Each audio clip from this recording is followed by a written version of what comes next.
आप देख रहे हैं कि एक खास बातचीत ईटी नाउ स्वदेश में मार्केट स्टॉक्स और इकोनॉमी को लेके। और आज जो हमारे मेहमान हमारे साथ जुड़ रहे हैं वो मिड कैप और स्मॉल कैप एरिया के बहुत बड़े स्पेशलिस्ट हैं। और अगर आपको मिड कैप स्मॉल कैप्स में इंटरेस्ट है तो आपको ये बातचीत सुननी ही चाहिए। हमारे साथ Vineet Samre, head equities DSP mutual fund के, जुड़ रहे हैं। वैसे तो बड़ा रोल संभालते हैं लेकिन उनका दिल जो है वो मिड कैप स्मॉल कैप में लगा रहता है। विनीत, बहुत बहुत शुक्रिया ईटी नाउ स्वदेश में बात करने के लिए। सबसे पहले मैं आपसे पूछना चाहूँगा, अक्टूबर 2021 में जो करेक्शन स्टार्ट हुआ उसका सबसे बड़ा इंडिकेटर यही था कि मिड कैप स्मॉल कैप बहुत फ्रॉथी जोन में चले गए थे। वो करेक्शन आया, फिर आपने फरवरी मार्च में वॉर होती हुई देखी, इन्फ्लेशन वगैरह सारे ट्रिगर्स प्ले आउट हुए। उसके बाद मिड कैप स्मॉल कैप एक बड़े लंबे 8-10 महीने के करेक्टिव फेज से गुजरा जो इंडेक्स में रिफ्लेक्ट नहीं होता है। और actually individual stocks 40-50% irrespective of quality सब करेक्ट हुए। क्या आपको वो जोन जो है अब ऐसा हो गया है कि फ्रॉथ हट गया है और अट्रैक्टिव हो गया है दोबारा? Good morning Ajay ji, and thank you for inviting me. यहाँ पे आने से बड़ी खुशी होती है आपके शो में। सो ये आपने सही कहा कि जो अक्टूबर से हमने जो मार्केट में करेक्शन देखा और इंडेक्स में भी, स्मॉल कैप्स में यदि देखें तो काफ़ी जगह पे इंडेक्स भी करेक्ट हुआ और कई जगह पे स्टॉक्स ने कई ज़्यादा करेक्शन दिया। सो जो फ्रॉथ एक तरह से काफ़ी सारे स्टॉक्स में हम देख रहे थे, वो फ्रॉथ कई इसमें माने तो फ्रॉथ निकली है बाजार में से, स्पेशली स्मॉल कैप नेम्स में से। एंड इसलिए मेरा ये मानना है कि कई पॉकेट्स में वैल्यूएशंस अट्रैक्टिव हो गए हैं, कई पॉकेट्स में बिजनेसेस भी अभी अच्छे कर रहे हैं। तो ओवरऑल मेरा ये मानना है कि जो इन्वेस्टर्स वेल्थ क्रिएशन का उनका ध्यान होता है और जो इन्वेस्टर्स तकरीबन 5-7 साल का अपना इन्वेस्टमेंट होराइजन रखते हैं, मुझे लगता है ये अच्छा टाइम है जहाँ पे ये फ्रॉथ क्लियर हो पूरी तरह से नहीं, बट कई पॉकेट्स में फ्रॉथ क्लियर हो चुका है। स्मॉल कैप्स में ज़्यादा हुआ है, मिड कैप्स में थोड़ा कम हुआ है, बट ओवरऑल ये कैटेगरी ठीक लग रही है। इन्वेस्टर्स जो 5-7 साल के हिसाब से इन्वेस्ट करना चाहते हैं, ये अच्छा टाइम है। हो सकता है अगले 6 महीने में volatility because of global events बनी रहे, but that will make it keep making the category look attractive only, especially at the other end, if we look at the results what the companies are showing, ये जो quarter में results आए हैं वो कई तरीके से हम देख रहे हैं कि डिमांड एनवायरनमेंट जो लग रही थी खराब होगी, उतनी रिजल्ट्स के हिसाब से नहीं हुई है। मार्जिन्स तो चलो पता था कि इम्पैक्ट होंगे, बट इतने डिमांड साइड में एनवायरनमेंट ठीक लग रही है। तो आगे चल के जैसे इन्फ्लेशन का रिस्क थोड़ा कम होगा, आई थिंक रिजल्ट्स भी ओवरऑल पॉजिटिव आना चालू हो जाएंगे। जी हाँ, आपने बहुत अच्छी बात कही कि जो इस रिजल्ट्स के रीड थ्रू है, चाहे वो स्पेशली कंज्यूमर कंपनी में वॉल्यूम ग्रोथ देखिए आप, HUL, Westlife, Jubilant, Nestle, United Breweries, United Spirits, सब जगह तगड़ी वॉल्यूम ग्रोथ दिखी। वो इस बात का इंडिकेटर तो ज़रूर है कि डिमांड ऑन ग्राउंड उतना बुरी तरह इम्पैक्ट नहीं हुई है जितना शायद हमने रिजल्ट के शुरुआत में सोचा था, स्पेशली जब हम दूसरे देशों में स्लो डाउन की बात कर रहे हैं। तो ये बात अगर स्टैब्लिश हो गई है तो अभी आपने जो अपनी यूनिवर्स के स्टॉक्स के अर्निंग्स क्वालिटी देखी, उसके बारे में बताएं। क्या मार्जिन्स के ऊपर कंपनी के मैनेजमेंट नेविगेट कर पा रहे हैं या प्रेशर आ ही रहा है? क्या ये टेम्परेरी है कि आपको 1-2 क्वार्टर में मीन रिवर्जन दिखता है? तो मैं ये कहूँगा कि कई मायनों में कंज्यूमर बेस्ड जो कंपनीज है, आपने बात कही, आई थिंक वॉल्यूम ग्रोथ ठीक ठाक रहे हैं। ग्रॉस मार्जिन पे हमने इम्पैक्ट देखा है, ऑपरेटिंग मार्जिन्स पे थोड़ा इम्पैक्ट देखा है, क्योंकि हर जगह पे ये जो हम कह रहे थे कि रॉ मटेरियल प्राइस इंक्रीज हुए हैं, दूसरी तरफ सारी तरह के जो खर्चे हैं, फ्रेट कॉस्ट हैं, ट्रांसपोर्टेशन कॉस्ट हैं, पैकेजिंग कॉस्ट है, ये सब मतलब because they are all interlink, तो ये सारे ही बड़े हैं। इस सिलसिले में यदि हम देखें, प्रॉफिटेबिलिटी पे जरूर हमने हिट होते हुए दिखा है, बट ये एक्सपेक्टेड था कि ये होगा। बट इसका एक दूसरा आउटकम ऐसा है कि जब ये कॉस्ट जो अब हम देख रहे हैं कि स्टील प्राइसेस कम हुए हैं और अदर सॉफ्ट कमोडिटीज प्राइस कम हुए हैं, तो इनका धीरे-धीरे करके क्वार्टर 2, क्वार्टर 3 से इम्पैक्ट आना आना चालू होगा। तो सेक्टर वाइज़ यदि हम देखें तो कंजम्पशन आपने बता दिया, सीमेंट में हम देखें तो उनको भी कॉस्ट का इम्पैक्ट हुआ है, बट आगे चल के जैसे-जैसे कॉस्ट उनको थोड़ा अभी और डिले से इम्प्रूवमेंट मिलेगा, क्योंकि कोल और ये सब कॉस्ट इतने कम हुए नहीं है। But I think overall they should also demand environment उनके लिए भी ठीक रही है।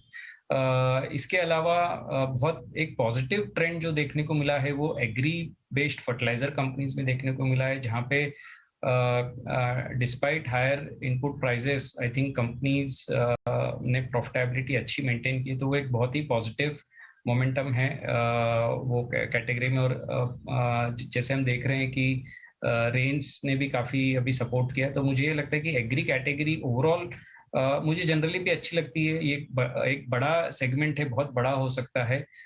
इसमें ईयरली वेरिएशंस होते हैं बिकॉज ऑफ मानसून्स और कई सारे other factors, but I think right now things could revert back. और एग्री का दूसरा एक पॉजिटिव आउटलुक ये है कि अगर अपना एग्री कैटेगरी इंप्रूव हो जाता है, तो जो हम बोल रहे थे bottom of the pyramid rural slowdown, वो उसमें भी शायद थोड़ा सा अपने को पॉजिटिव मोमेंटम आगे देखने को मिले। तो I think overall this should prove positive for most sectors. इसके अलावा हम देखें कि बैंकिंग सेक्टर में बहुत ही पॉजिटिव जो ट्रेंड देखने को मिला है। एक तो मार्जिन्स उनको कोई इन्फ्लेशन का इम्पैक्ट हुआ नहीं, उल्टा उनके मार्जिन्स ठीक ही रहे। और सबसे बढ़िया ट्रेंड ये है कि उनकी एसेट क्वालिटी पे बहुत ही सब लोग जो रिजल्ट्स बता रहे हैं, एसेट क्वालिटी पे सबके इम्प्रूवमेंट दिख रहे हैं। तो अब ये सेक्टर में भी अब ऐसा है कि क्रेडिट ग्रोथ इम्प्रूव हो रही है, तो banking sector I think should be a big beneficiary going forward. Good part is because of whatever selling जो हमने देखी एफआईज की या ओवरऑल मार्केट में नर्वसनेस, इसमें banking sector has been under performing और इनके वैल्यूएशंस भी ठीक हैं, बैंक्स एडिक्वेटली कैपिटलाइज्ड हैं। तो आई थिंक ये सेक्टर हमें काफी ठीक लग रहा है overall. So I think all in all profitability पे थोड़ा हिट है, but demand side I think environment is pretty okay is what I would say. Vineet, मैं इन दोनों सेक्टर के बारे में आपसे फॉलो अप पूछूंगा, बट एक बात क्यूरियस हूँ पूछने के लिए कि आप जो है मिड कैप और स्मॉल कैप स्कीम अपनी थोड़ा डिफरेंटली चलाते हैं। आप इन्फ्लोज तभी लेते हैं जब आपको लगता है वैल्यूएशन अट्रैक्टिव है, और आप बीच बीच में बंद भी कर देते हैं, फिर आप वापस चालू करते हैं कि एसआईपी में लेंगे, लमसम में नहीं लेंगे। अभी आपका करंट स्टांस क्या है? आप एसआईपी भी ले रहे हैं, लमसम भी ले रहे हैं मिड कैप स्मॉल कैप में, करेक्ट? करेक्ट। ओके, तो ये हाँ बताइए। नहीं, हमने एक्चुअली जब ये आपने बहुत सही कहा, जब कोविड लो में जब मार्केट पूरा गिर गया था, हमें ये पता नहीं था कि कब इंप्रूव होगा, बट हमने देखा वैल्यूएशंस बहुत अट्रैक्टिव हो गए और हमारा कॉल वही था। उसी वक्त हमने फंड को ओपन कर दिया था वैल्यूएशंस को देखते हुए, और तब से हमारा फंड अब खुला ही है। और अभी भी मुझे लगता है कि स्मॉल कैप पर्टिकुलरली काफी मतलब वेल प्लेस्ड है, काफी रीजनेबल है वैल्यूएशंस पे। कई उसमें सब कैटेगरीज ऐसे हैं जहाँ पे मुझे लगता है कि अभी भी ठीक ठाक उसमें ओवरऑल वेल्थ क्रिएशन हो सकती है। जैसे मैंने एग्री सेक्टर कहा, फार्मा सेक्टर कहा, स्पेशलिटी केमिकल्स मुझे लगता है अगले 6-7 महीने में फिर से इम्प्रूव हो जाना चाहिए। ऑटो एंसिलरी का मुझे पॉजिटिव मोमेंटम लग रहा है। सो आई थिंक कई सारे सेगमेंट्स हैं जहाँ पे आउटलुक ठीक नजर आ रहा है। एक करके इसको एनालाइज करते हैं। ऑटो एंसिलरी की बात करें, ओईएम में वॉल्यूम वापस आ गई है, कमेंट्री बता रही है कि एक्सपेंशन भी प्लान्ड है, और यही नहीं और सारे उनके इश्यूज जो हैं सेमीकंडक्टर के सुधरते जा रहे हैं। आप ऑटो एंसिलरी को कैसे खेल रहे हैं? एक तो लेगेसी कंपनीज हैं, दूसरा कैटेगरी है ईवी वगैरह के कंपनीज हैं, कुछ ऐसी कंपनीज हैं जो टायर्स वगैरह बनाती हैं या फिर चेन्स बनाती है, बहुत रेगुलर चीज़ें जो हर गाड़ी में लगेगी। आप उसको पूरी वैल्यू चेन को कैसे खेल रहे हैं? High engineering companies, new age companies, सोना बीएलवी जैसी ईवी प्लेयर्स या टायर कंपनीज, आप ऑटो एंग को कैसे खेल रहे हैं अभी? तो एक तो इसमें ऑटो एंग्स में दो चीजें देखनी है कि जो 2-3 साल से कैटेगरी लो साइकिल में रही है, उनका साइकिल पॉजिटिव चेंज होगा, तो एक तो वो प्ले बनता है। तो उसमें एनीवेज जो सिक्लिकली अपसाइड्स आनी हैं, मुझे लगता है कई सारे ऑटो ओई और ऑटो एंसिलरी में आएगी, जो अब थोड़ा बहुत हमें देखने को मिल रही है। दूसरी बात ये है कि अपने को रिस्क को भी ध्यान रखते हुए ऑटो एंसिलरी उस तरह की देखनी है, जो आपने सही कहा, जो दोनों ही टाइप के टेक्नोलॉजी को कैटर करती हों। टायर कंपनीज हुई, और भी टाइप के कंपनीज है जो स्विचेस बना रही हैं, जो हॉर्न्स बना रही हैं, लाइट्स बना रही हैं, जो दोनों ही कैटेगरी ऑफ गाड़ियों में लगेंगे। तो मोस्टली हमारा जो रुझान है, जो हमारा कई स्टॉक्स जो हमने जिनके एक्सपोजर ज़्यादा है, वो उस तरीके से ही लिए हैं कि जो साइकिल का भी बेनिफिट मिले, और अगर टेक्नोलॉजी के शिफ्ट होते हैं तो दोनों ही टाइप में ये कंपनीज को बेनिफिट हों। तो आई थिंक ऑटो एंक्स में हमने उस तरह से अपना स्प्रेड बनाया हुआ है। केमिकल्स की बात करते हैं। केमिकल्स, स्पेशलिटी केमिकल भी और एग्रो केमिकल भी, हमने देखा लास्ट 5-6 सालों में एक बहुत बड़ा री रेटिंग का राउंड उनमें हुआ और उसके बाद वो साइडवेज हो गए। शायद वैल्यूएशन आगे बढ़ गए थे, शायद डिसरप्शन से इम्पैक्ट हुआ, लॉजिस्टिक्स इश्यूज से रॉ मटेरियल भी प्राइसेस बीच में बढ़ गए थे। अब रॉ मटेरियल और लॉजिस्टिक्स तो रिवर्स होना शुरू हो गया है, लेकिन हमने रिजल्ट्स में देखा कि जो यूरोप ओरिएंटेड एक्सपोर्ट वाली केमिकल कंपनीज हैं, उनके कारोबार में अभी भी दिक्कत है। आप वैसे कुछ कंपनीज को खेल रहे हैं जहाँ China plus one export opportunity है, या आप डोमेस्टिक ओरिएंटेड केमिकल वालों को खेल रहे हैं जो यहाँ के लोकल कंपनीज और इंडस्ट्रीज को फीड करती है, चाहे वो पेंट्स में हो, चाहे वो कंज्यूमर स्पेस में। आप केमिकल्स को कैसे खेल रहे हैं? तो हमने ओवरऑल यदि पिछले कुछ सालों में देखें तो हमारा स्पेशलिटी केमिकल्स का जो पोर्टफोलियो है, जो हम 7-8 सालों से ओन कर रहे थे, हमने काफ़ी उसके अंदर वेल्थ क्रिएशन देखा है। उसको हमने ट्रिम किया था धीरे धीरे, बिकॉज अब जो जो वैल्यूएशन से हमने स्टार्ट किया था और जो वैल्यूएशंस पे अपने एक पॉइंट पे आ गए थे, तो वो बहुत ही एक्सेसिव जोन था वैल्यूएशंस का। तो एक from the pure valuation perspective हमें लगा कि थोड़ा ट्रिम करना चाहिए। अब हम काफी सिलेक्टिव हैं ये कैटेगरी में। दो सब कैटेगरीज बताई, स्पेशलिटी केमिकल्स और एग्रो केमिकल्स। एग्रो केमिकल्स तो मोस्टली हम लोग डोमेस्टिक प्ले को हम लोग देख रहे हैं, जहाँ हमारा इन्वेस्टमेंट है यहाँ पे एग्रो केमिकल्स में, क्योंकि यहाँ पे जैसे मैंने बताया एग्री में हमें लगता है कि बड़ी अपसाइड है और अच्छी अच्छी कंपनीज अवेलेबल हैं यहाँ पे, तो वो लॉन्ग टर्म के हिसाब से ठीक है और वैल्यूएशंस भी उनके ठीक हैं। और स्पेशलिटी केमिकल्स जो कंपनीज हैं उसमें very selective we want to play companies जहाँ पे रिसेंट उनके अगर केपेक्स देखें, लास्ट 2-3 साल के कई बड़े केपेक्स किए हैं, जो ये दर्शाती है कि इनकी अपॉर्चुनिटीज आगे चल के मीनिंगफुल अपॉर्चुनिटीज ये लोग टैप करेंगी, ये सारी कंपनीज। तो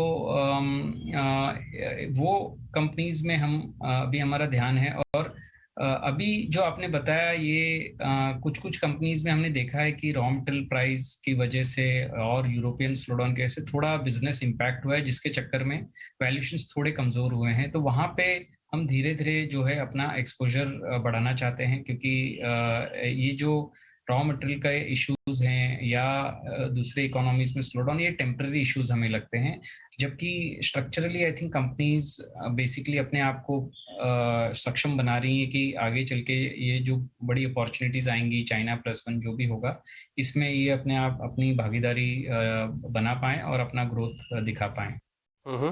विनीत, एक और स्पेस है डोमेस्टिक रिवाइवल या डोमेस्टिक गुड ग्रोथ जो इंडिया में हो रही है, बढ़िया ग्रोथ है देश में, उसको खेलने की, वो है रियल एस्टेट।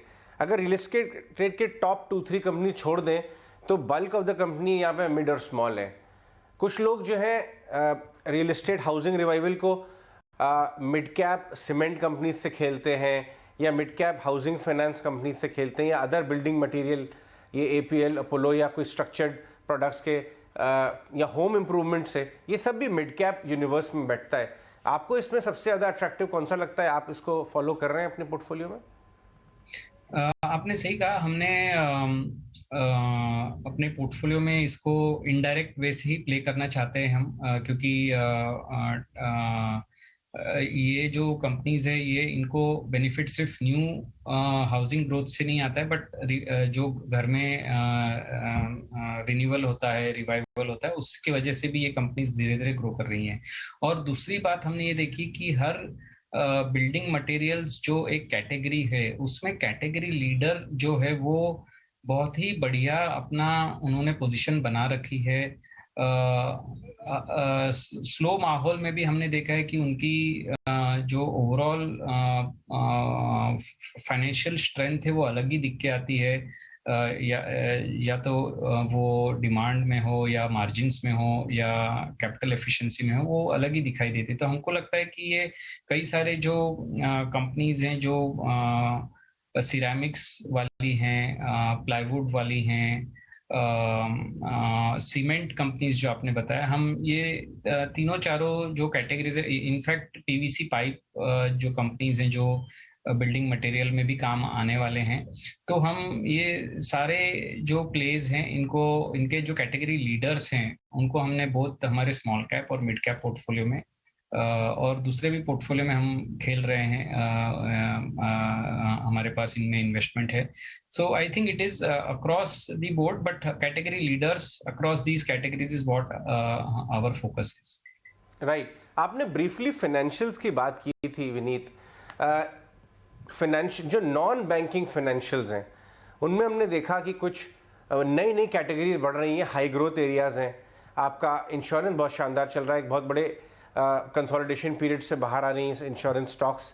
एएमसी स्टॉक्स बहुत सारे लिस्टेड हैं, वेल्थ स्टॉक्स लिस्टेड हैं, ब्रोकरेज स्टॉक्स लिस्टेड हैं, एनबीएफसी लिस्टेड हैं जो हाई ग्रोथ रिटेल ओरिएंटेड हो गई हैं, टेक्नोलॉजी बैक्ड। आप कैसे उसको प्ले कर रहे हैं mid cap end of the financials?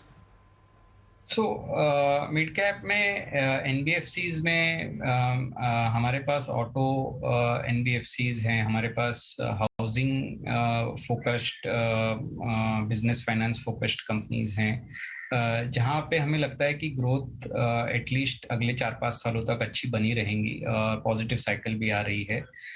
इसके अलावा जो non banking non lending businesses है फाइनेंशियल्स कैटेगरी में, वेल्थ अब हमने देखा कि लिस्टिंग हो रही है, तो वहाँ पे भी लगता है कि इंडिया में ये कैटेगरी अंडर पेनिट्रेटेड है और ये ग्रो करेंगी। जो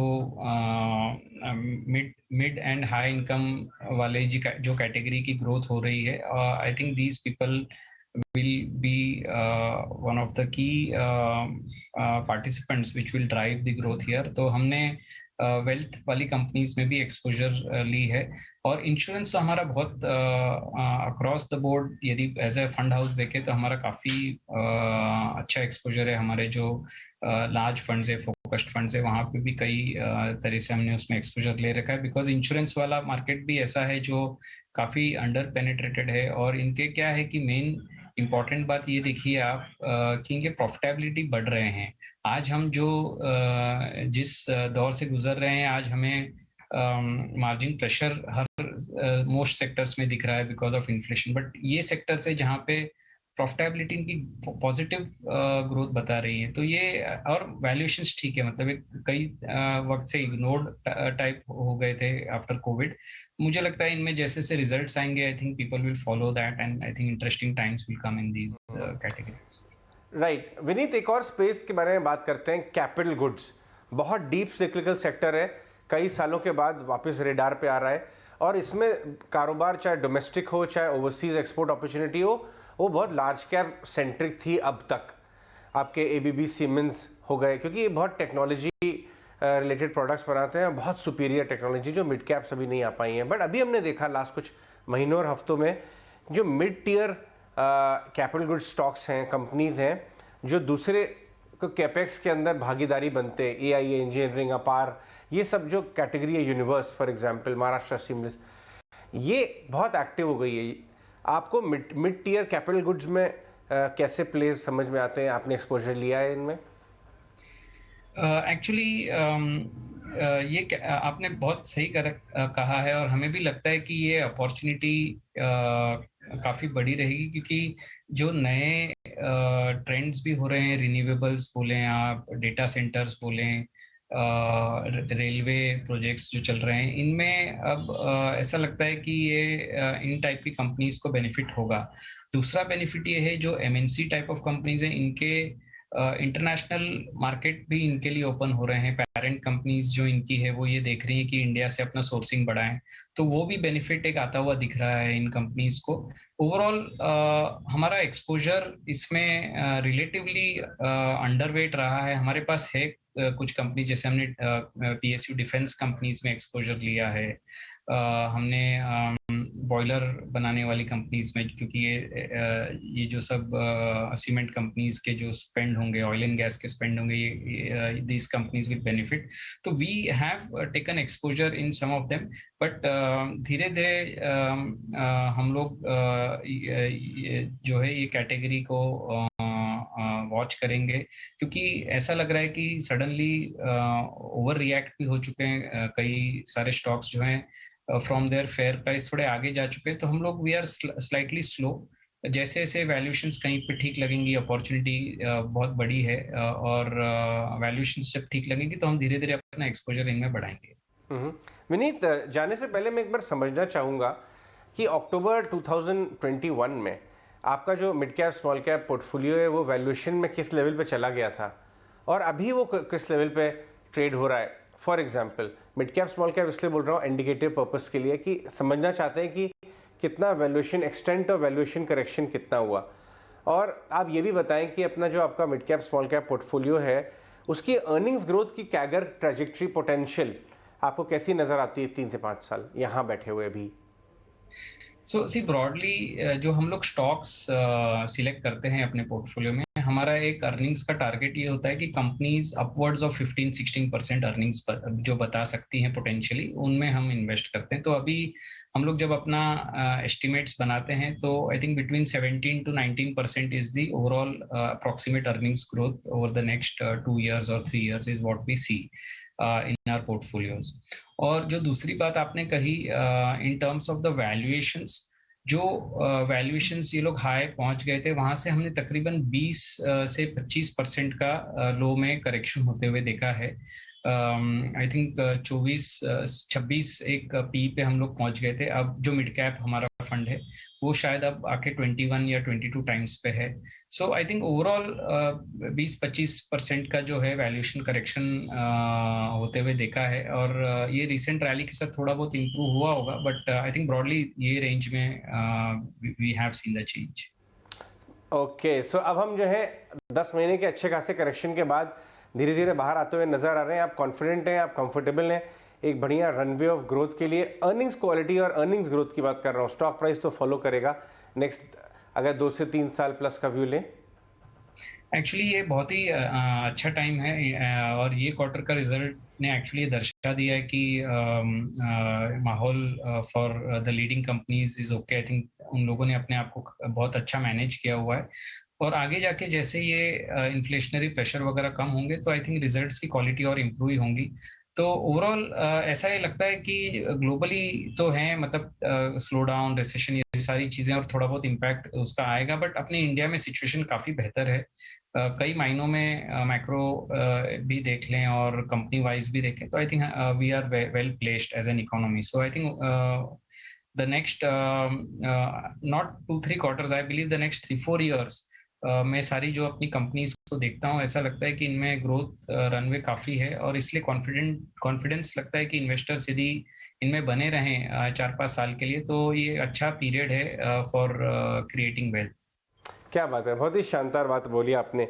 काफ़ी हद तक हमारी पोर्टफोलियो कंपनी जब 8-10 साल रखते हैं हम उनमें, तो हम उनको समझने लगते हैं, उनके मैनेजमेंट को, उनके अर्निंग साइकिल को, उनके बिजनेस साइकिल्स को, और शायद तभी एक फंड मैनेजर अपनी कंपनीज को देख के कुछ समय पे ऐसा कह सकता है अब इसके दौड़ने का समय आ गया है अर्निंग्स के।